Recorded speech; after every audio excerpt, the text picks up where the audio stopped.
Assalamualaikum warahmatullahi wabarakatuh. Shalom, perkenalkan nama saya Sania Puspita. Di sini saya akan mempresentasikan materi tentang minyak bumi. Jadi, berdasarkan Kamus Besar Bahasa Indonesia atau KBBI, minyak bumi merupakan minyak yang ditambang dari bumi seperti minyak tanah, bensin, kerosin, atau campuran berbagai hidrokarbon yang terdapat dalam fase cair, dalam reservoir di bawah tanah, dan yang tetap cair pada tekanan atmosfer setelah melalui fasilitas pemisah di atas permukaan. Minyak bumi berasal dari berbagai bentuk organisme yang mati di dalam tanah. Campuran kompleks senyawa organik yang terdiri atas senyawa hidrokarbon dan non-hidrokarbon dari sisa-sisa mikroorganisme, tumbuhan, dan binatang tertimbun selama berjuta-juta tahun disebut sebagai minyak bumi. Senyawa kimia minyak bumi terdiri dari unsur-unsur karbon, hidrogen, oksigen, sulfur, halogenida, dan logam. Minyak bumi mengandung komponen hidrokarbon dan non-hidrokarbon sebesar 50-98%. Di sini saya akan menyebutkan manfaat dari minyak bumi. Yang pertama, bahan bakar kendaraan. Yang kedua, bahan konstruksi. Yang ketiga, produksi bahan serat. Yang keempat, sumber gas cair. Yang kelima, perlengkapan rumah tangga. Yang keenam, bahan campuran keperluan medis. Yang ketujuh, membuat peralatan elektronik. Yang ke-8 produk kecantikan, yang ke-9 pertanian, dan yang ke-10 pembangkit listrik. Komponen utama dalam minyak bumi adalah senyawa hidrokarbon baik alifatik, alisiklik maupun aromatik. Kadar unsur karbon yang terkandung mencapai 50% sampai 85%. Sedangkan sisanya merupakan campuran unsur hidrogen dan unsur-unsur lain. Misalnya nitrogen 0 sampai 0,5%, belerang 0 sampai 6%, dan oksigen 0 sampai 3,5%. Dalam crude oil terdapat ratusan senyawa hidrokarbon yang dapat dikelompokkan menjadi 3, yakni hidrokarbon parafin, naften, dan aromat. Jumlah atom karbon dalam minyak bumi adalah mulai dari metana dengan 1 atom karbon dalam molekulnya hingga 60 atau lebih dan memiliki berat 16 sampai 850 atau lebih.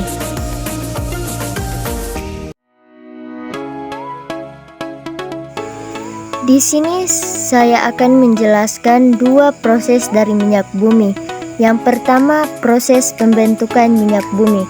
Sisa-sisa organisme terkubur di dasar laut seiring berjalannya waktu. Sisa-sisa organisme hidup tersebut terkubur oleh lumpur dan garam. Dalam jutaan tahun terbentuk sedimen dari sisa-sisa organisme hidup. Tekanan dan panas mengubah sedimen menjadi minyak bumi. Minyak bumi terbentuk di dalam batuan dan terkubur di dalam bumi. Minyak bumi kemudian diekstraksi oleh manusia untuk digunakan sebagai sumber energi.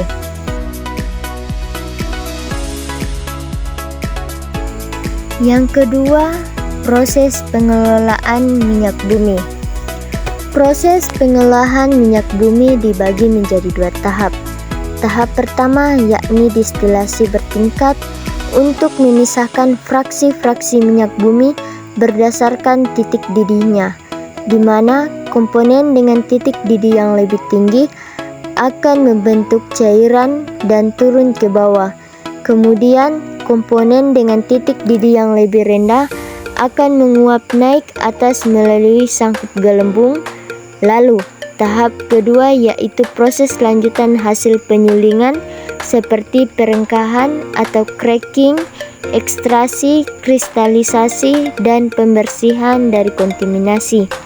Distilasi minyak bumi adalah proses pemisahan secara fisika komponen-komponen yang terdapat dalam suatu liquid hidrokarbon dengan menggunakan energi panas sebagai energi pemisah sehingga terjadi penguapan berdasarkan rang titik didih komponen-komponen tersebut.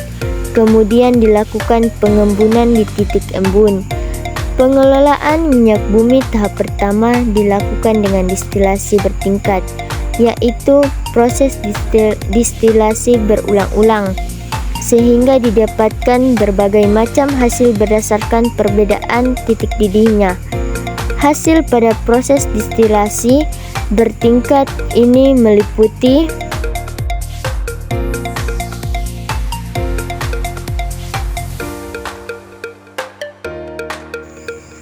yang kedua, proses pengelolaan minyak bumi. Fraksi pertama menghasilkan gas yang pada akhirnya dicairkan kembali dan dikenal dengan nama LPG atau LPG, Liquid Petroleum Gas. LPG digunakan untuk bahan bakar kompor gas dan mobil BBG, atau diolah lebih lanjut menjadi bahan kimia lainnya. Fraksi kedua disebut nafta, gas bumi. Nafta tidak dapat langsung digunakan, tetapi diolah lebih lanjut pada tahap kedua menjadi bensin premium atau bahan petrokimia yang lain. Nafta sering disebut juga sebagai bensin berat. Fraksi ketiga atau fraksi tengah selanjutnya dibuat menjadi kerosin minyak tanah dan aftur bahan bakar pesawat jet. Fraksi keempat sering disebut solar yang digunakan sebagai bahan bakar mesin diesel.